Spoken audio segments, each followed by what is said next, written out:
Gosh almighty, gotta work on this pile of junk again. What's it gonna be this time? Oh gosh, I just hate working on this pile of junk. Come on, get off there. Get off of there.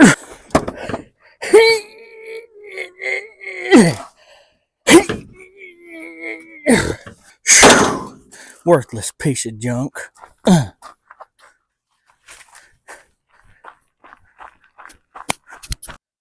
What in the world? Who is that?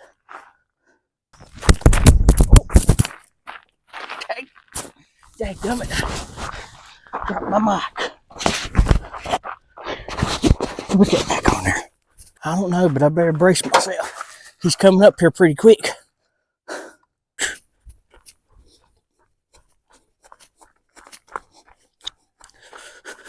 Stay back. I'll use this. I'm warning you. Hey. You're holding that wrench wrong. Figured I'd let you know. What? Oh, thanks. Appreciate it.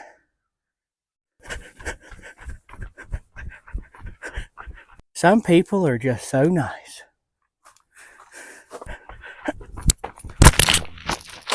Oh. Drop my mic again.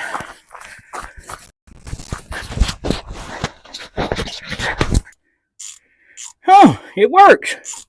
Do do do do do do do do do.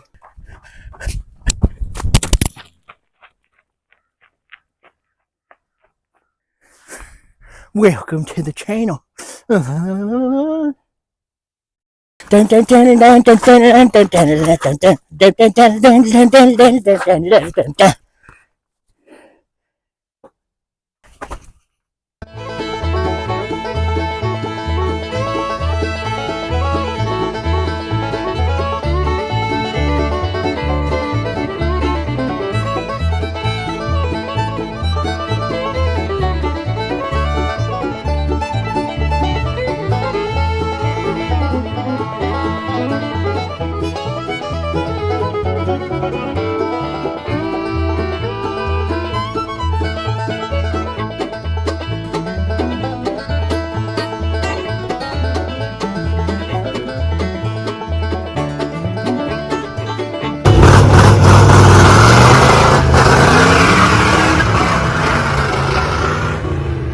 On the next episode of Cornbread and Crap Boxes.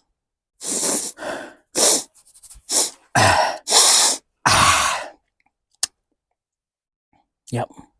It's awful cold out here, and I don't want to be out here for too long. And I gotta change these belts. Last time when I parked this truck, the alternator belt decided to go and just blow all to pieces. Probably because it's dry rotted and cracked and older than the hills. And the power steering belt is awful loosey-goosey and wore out itself and still got some dirt dauber nest down there on the crank, so we're going to see what we can't do about that. We also have to tackle the issue that this thing is vapor locking, and it's doing it real bad. Now, for those of you who don't know what vapor locking is, imagine it this way.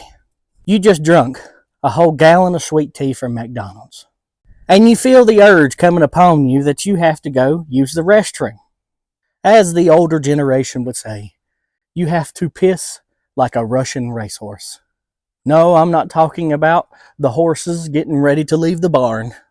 And then, once you get in there in the restroom, you start to open up your fly and just let her go.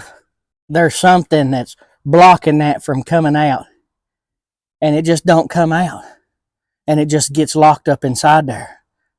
And then you got to deal with, overinflating, your, whatever the thing is down there, gallbladder, I guess. But in all honesty, it's like a balloon that you're getting ready to blow up, filling up with a bunch of liquid, and it's about ready to pop.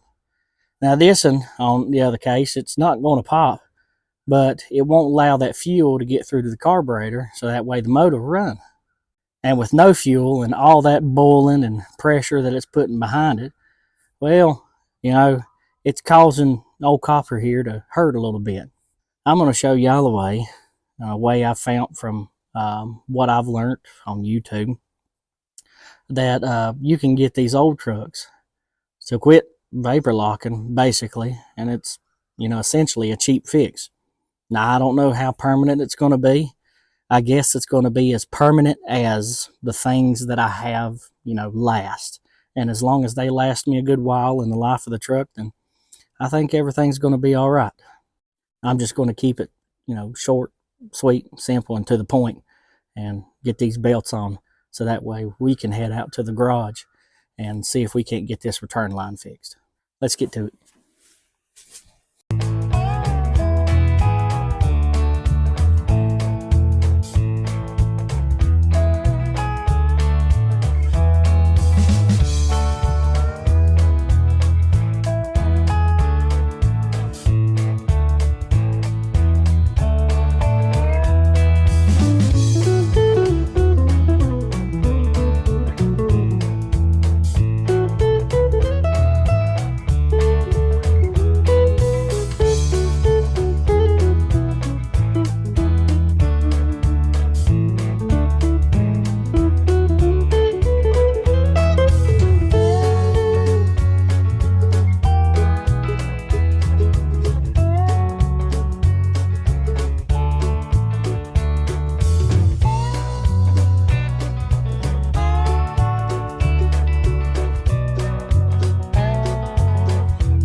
Okay, so here's the deal.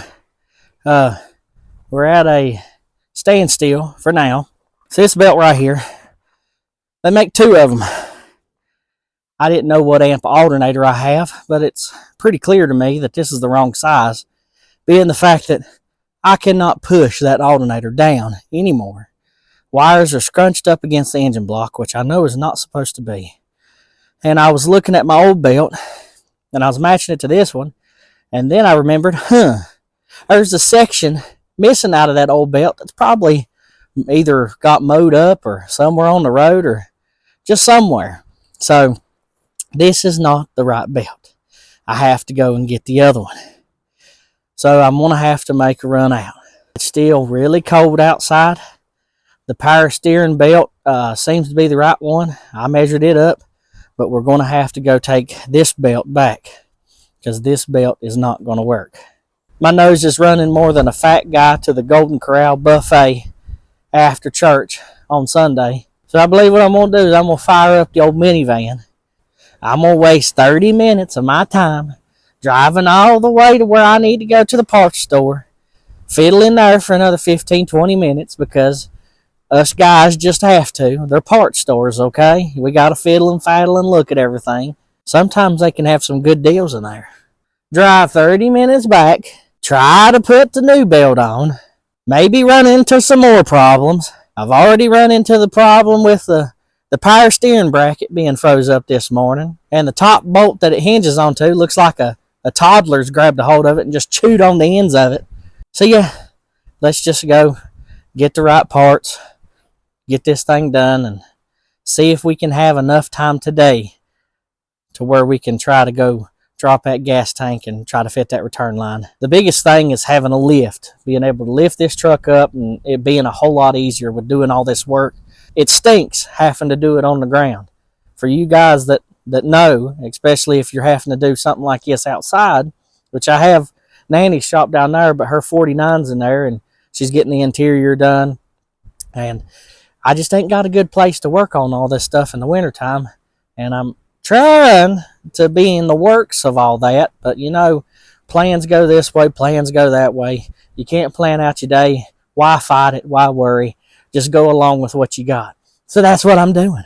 Well, that's enough jibber jabbing. I think I probably done wasted 10 minutes, and I can't be doing that. We're on a time crunch, fellers, okay? I got to get this stuff done, and I can't be seen sitting here talking to you, because then I'm going to be seen as lazy. And that's one thing I'm not, is lazy. So I'll see you when I get back. Well, guys, it's about 12 o'clock the next day. I went last night and went and picked up that belt, and it just got too dark on me too quick. So I figured I'd work on this thing this morning, first thing this morning. And I got the belts on there, and it ain't squeaked the first time. And actually, where I let it sit overnight with that 3-in-1 oil, and where I took some heat to it, it actually made it a little bit more freer this morning. I was able to take a pry bar and tighten up the belts real good. So this is what we got now. Don't pay attention to the wobbly shaft on the power steering pump. It'll be all right till it goes. And there's the one for the alternator. Now there is another slot, and I could have bought the same exact belt to go on the alternator, so that way it had a little bit more protection, but I knew it only needed one. See, this truck I don't think came with factory AC because it hasn't got it on the inside, but I'm pretty sure it came with a smog pump. And the belt that I got yesterday was just an inch too short, but it was made for the truck without AC. I don't think this one had AC. I'm pretty sure it just had all that smog pump crap on it, because it's got a lot of the vacuum lines and everything up top here, and it's got the bracket for it. But I still had to buy the longer belt in order for it to work, because I just had that alternator cranked as far as it could go. It wouldn't go no farther. This one was only an inch longer, and I didn't think that it was going to make that big a difference, but it did. And I had plenty of room to play with. Now my air cleaner, I left it at the shop, and it's got the hose that goes into there, you know, for all the fumes and everything that it lets out, whatever it does, some kind of science, trickery type deal. It's been sitting here idling for a while. So what I'm gonna do, now that the battery's charged up, I'm gonna come in here and I'm gonna turn it off.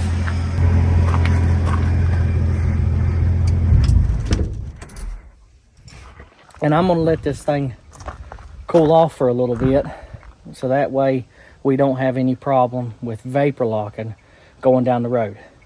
I don't think we will, because it's 25, 26 degrees outside today. Wind's blowing about 5 miles an hour, so it's nice and cool, but still, when I shut this hood and I go down the road, it could be a different story. So I'm gonna let it cool down for about 20 minutes. We'll come back out here, crank it up, and be on the run.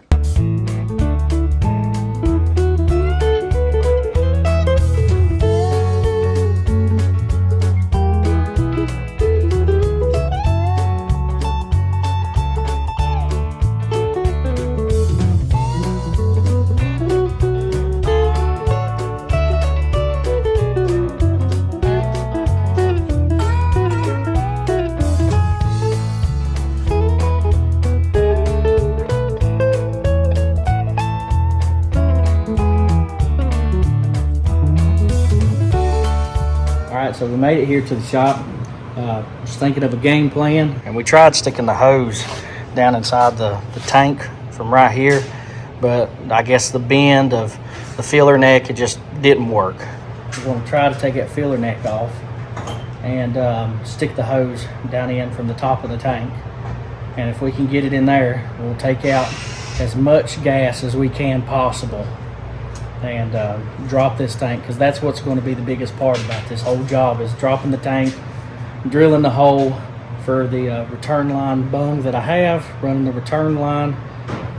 And when we take the tank out, since it's had gas in it before, we're going to have to fill it up with water and make sure there's no gas in it. That way when we go to drill it, no sparks or anything fly out, and the whole building and me and the gas tank and the truck go kaboom. I'm trying to update y'all when I can, but I'm gonna work on this thing hot and heavy to get it done, because I need this truck. I need to get it running. It did make it over here, and it ran good, but it's 20, 30 degrees outside, so that's the whole reason why I know that it's the vapor locking issue. That, and last time when this happened, I took something and cooled off the fuel line and it started right up, no problem. So I know that's the issue, and I know this is going to fix it. I've watched multiple videos about people doing this before and said this is kind of an inexpensive way to fix it. It's a Duralast FF3420DL, and it's got the little return line on it, and allows for the return line to only push back maybe 20 or 30% of the fuel that's being pushed up to the carburetor. So it'll push the fuel up to the carburetor first before it starts pumping the fuel back into the return line. And it's not really for fuel to go back, but just for the vapor to escape. Give it a route to go so that way it doesn't make it to the fuel pump. I got 25 feet, 1/4 inch line. I think that ought to be plenty. And other than that, I'm gonna get to work on this thing and I'll update you when I can. Okay, update. I've rinsed out the tank, got what gas I could out of it. Levi's helped me get the tank out. I put some degreaser in there, and now I'm just going to let it sit here and dry. He packed the wood for the garage tomorrow, so it ought to stay in here, get really warm, and maybe dry that tank out. What little bit's left in there, what little bit of water ain't gonna hurt it if it's just a tiny bit. Now, if there was a bunch, it'd make a big difference, but a little bit's not gonna hurt. It'll eventually work itself out if I was to put it back up in there like that. But tomorrow, we'll get that hole drilled for that bung. We'll get the return line in, and we'll fit this tank back up in there, and to put the new sending unit in. Getting it done one step at a time, and it'll eventually get where I want it to be. But we will see you guys tomorrow. Okay, guys, I'm back here at the shop, and started working on this fuel tank early this morning, and I have some issues with the return bung I got. Who could have guessed? Basically, the tank was kind of bending on me right here, and I didn't want to put it, anywhere up here because I didn't know if like clearance, would be a problem, because this is supposed to screw into here, and then this is supposed to sit on top of this. So I didn't want to have an issue with that, and putting this over here on the side makes me feel like it'd have the best clearance because it clears that, and I believe they did that for a reason. Now, I knew I was going to have this problem, so what I went and picked up is some JB Weld, and if you really want this to work, what you're going to have to do is mix this up and scuff up the surface around the return bung, and just put as much in there and squeeze as much in there as you can, so that way it'll get a good seal and it'll work. I did buy a new sending unit too, which I can't remember if I told y'all that or not, but it fits in there all nice and neat with no issues. Oh, get in there, you devil.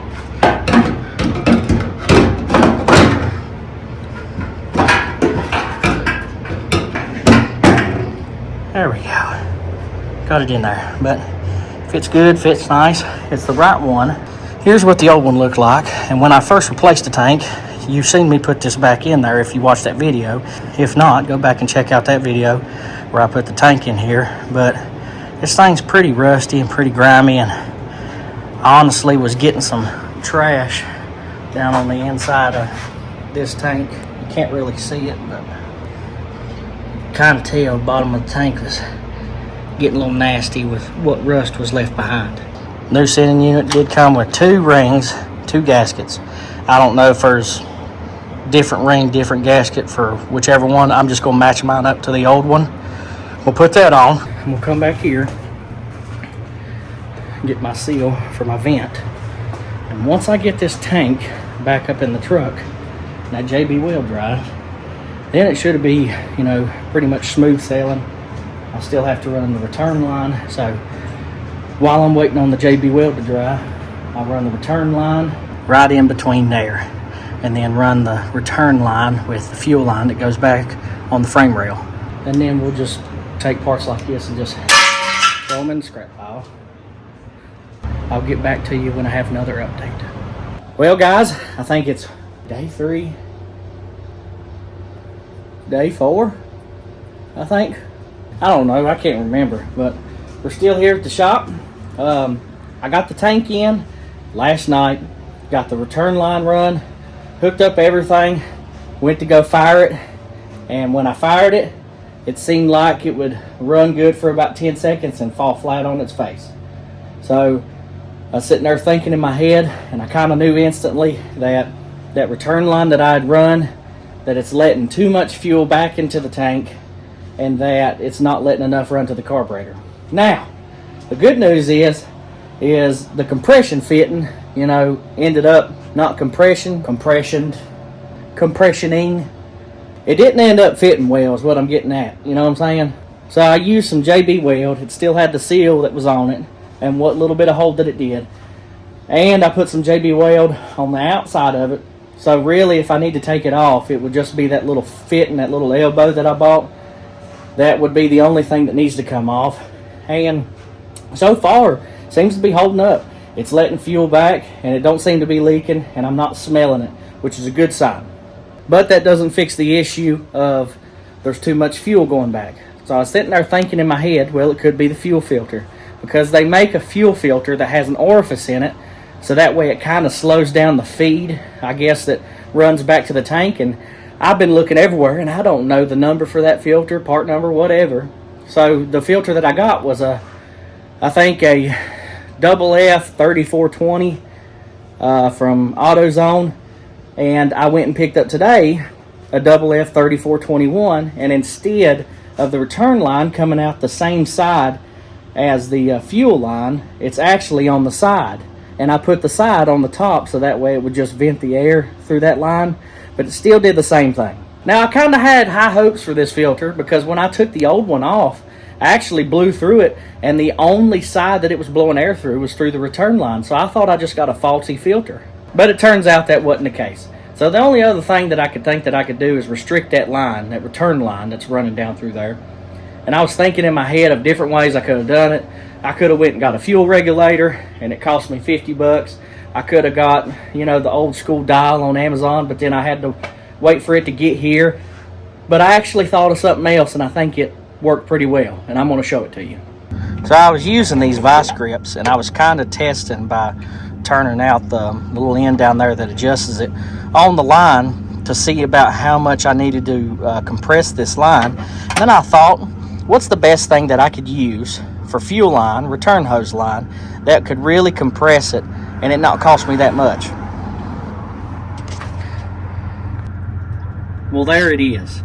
And boy, does it do the job. And I think I hit it right on the nail head. Now, I'm not going to really be able to tell unless I get this thing down the road, get it hot, and it tries to vapor lock on me. Or, it's 90 degrees in the summertime and I'll try to drive this thing and actually work in it. Because we all know that that's going to be the real test for vapor locking in this thing, not 30-degree weather outside. I got it pretty tight on there, tight enough to where the actual hose is pinching out on this thing that I've compressed it so much. So I think what it'll do is, when the pressure builds up, because this is right where it actually, vapor locks, is right over all this junk between the carburetor and the fuel pump down there itself. So I'm thinking that it's going to allow the pressure to be able to be moved through there, and that thing right there that's compressing that line is not going to hold it enough to where if it does have some extra pressure that it's going to give it a route to escape back to. Because ultimately that's our goal.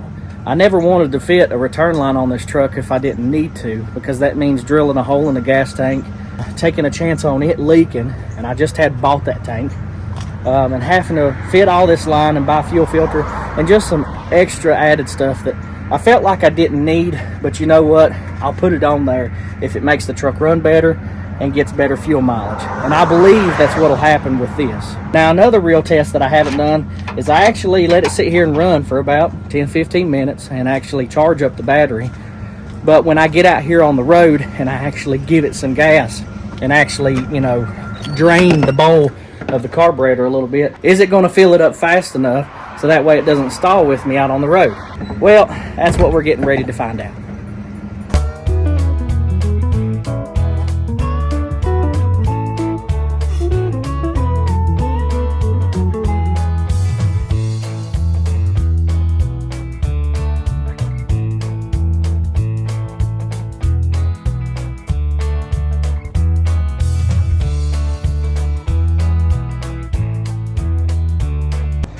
Alright guys, This is basically all that junk that we had left.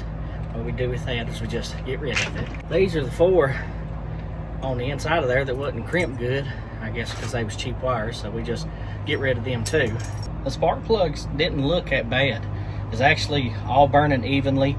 Now, they really didn't have that much runtime on them, but still this thing was vapor locking, and you figured if it was consuming oil, or at least a lot of it, it would be doing it whenever I first got it, you know, cranked up and everything, and the rings needed, you know, to come around and all that. So that's all a good sign. I had to back out on my hose clamp on the return line side because it was basically not letting nothing through.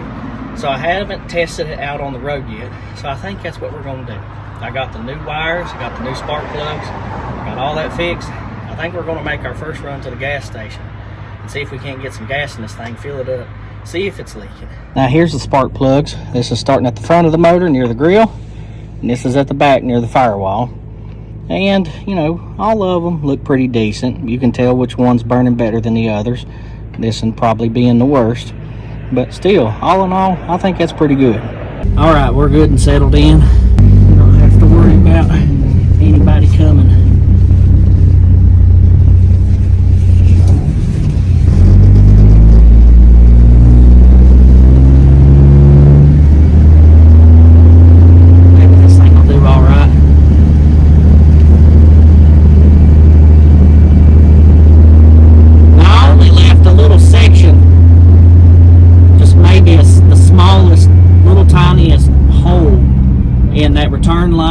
Whenever I was blowing through that return line, it felt like there was some resistance behind it.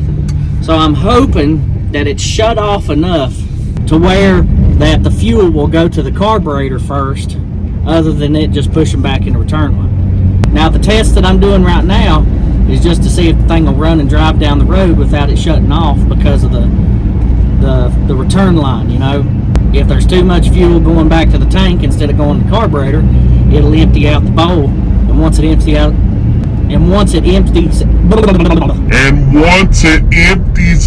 the bowl, then it will shut off. So hopefully it's not going to do that. I could probably adjust that float to where it could, you know, get more fuel in the carburetor, but it's a 1-barrel carburetor. And I might not have this issue if I decide to leave this motor in here, get an Offenhauser intake, and grab a 4-barrel, because obviously there'll be a whole lot more fuel in the bowls than it was in that rinky-dinky little 1-barrel.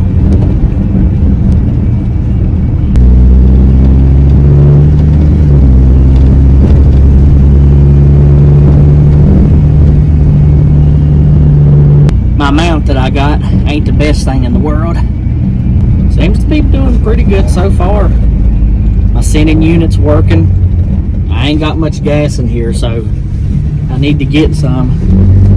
And hopefully, praying that it don't, that JB Weld sticks good enough to where I don't have to worry about it leaking. And if it don't leak, I think we'll have this thing pretty much, you know, capped in. You know, gosh, I mean, the town of Galax is just super busy today. I don't know why. I mean, is there something going on that I don't know about? Because today is just cars everywhere. Well, we're here at the gas station. We'll throw some gas in this thing, and once we throw some gas in it, then we'll know if we're good or not.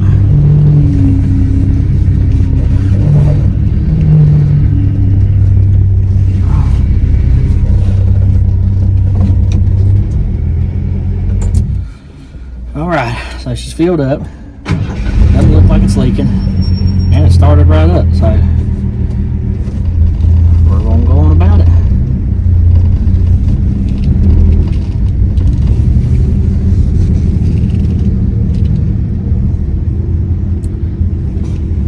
You know, sometimes when you got a camera in your face and there's about 15 different cars at the gas station, people look at you funny, you know?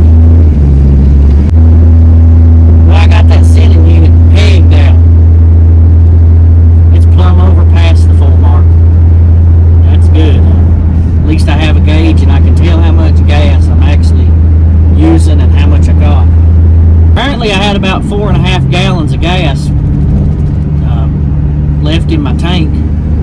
makes sense. I think there was about that much in that 5-gallon jug. We filled it up, but not all the way to the brim. So it took 15 and a half gallons, 19-gallon tank, and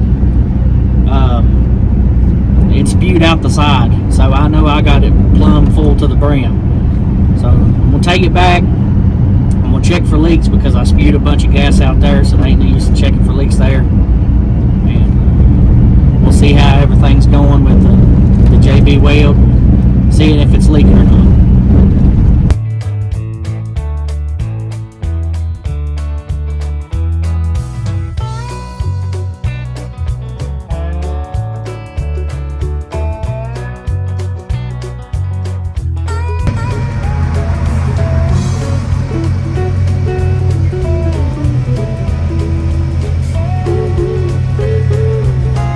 So if you couldn't tell, we're back here at the old homestead.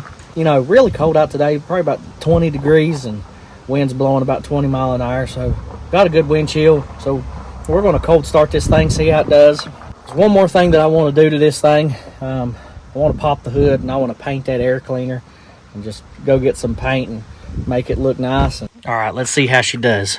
No pumps, just straight off.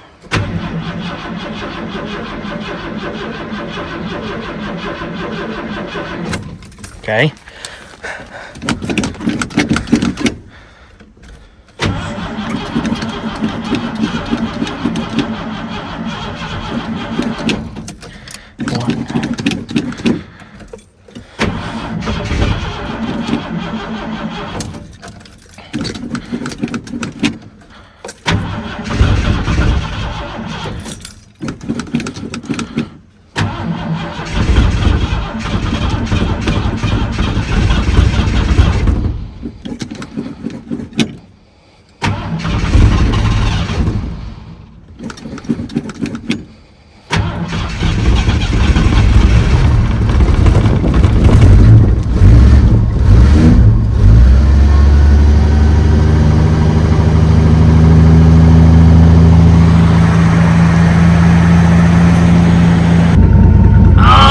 She's sounding good this morning.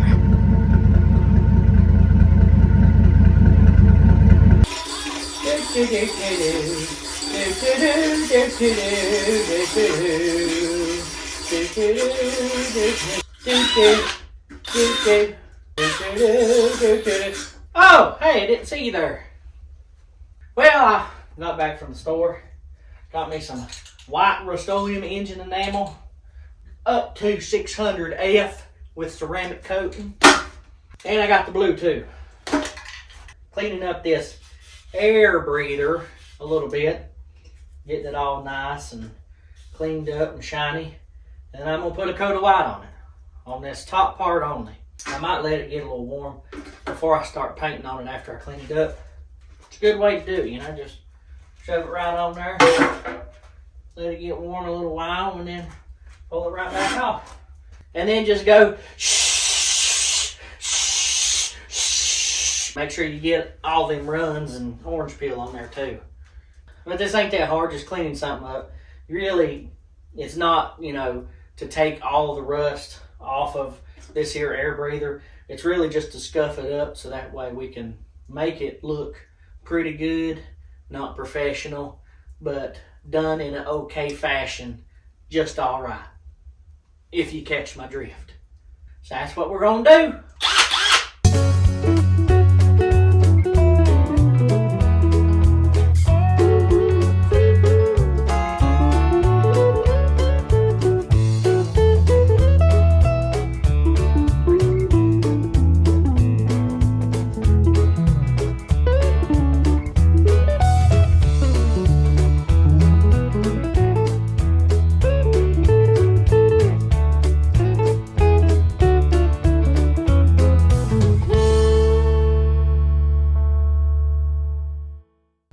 Well, it took me a while, but I finally got them painted. I'm going to show you what I got. I got that fire just roaring hot. This is about as close as I can get before I start turning into bacon. And that's what the air breather on the bottom looks like. But this ain't the piece I'm excited to show you. It's this one over here. Don't that look good right there? I mean, with just a little bit of craftsmanship, You know, you knowing how to paint halfway decent, and then your wife cut out some stencils out of her Cricut, and then you got you a good looking air breather that was free because it came with the truck and only took a few cans of paint and some stencil from your wife. Can't forget that part.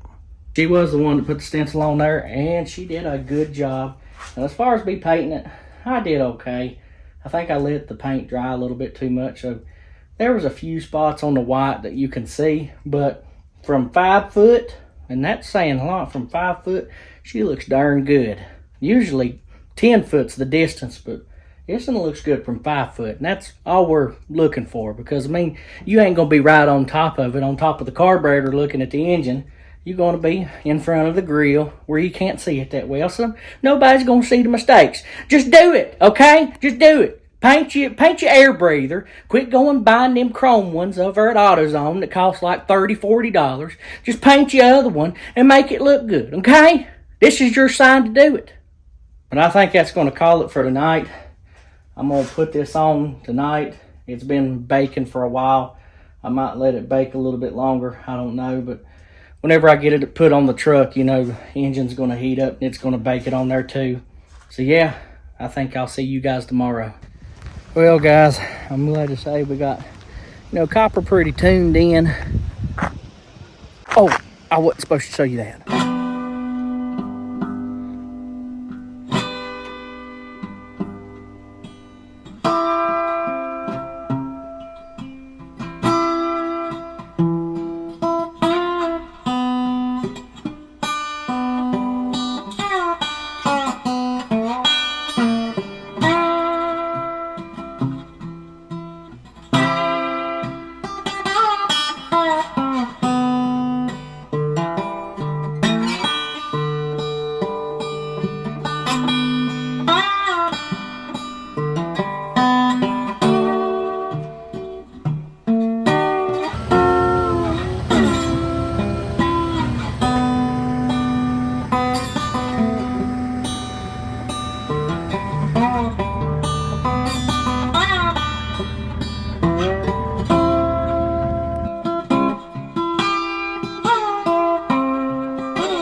Yep, I did get some old wheels there from Copper Boy. Don't they look good?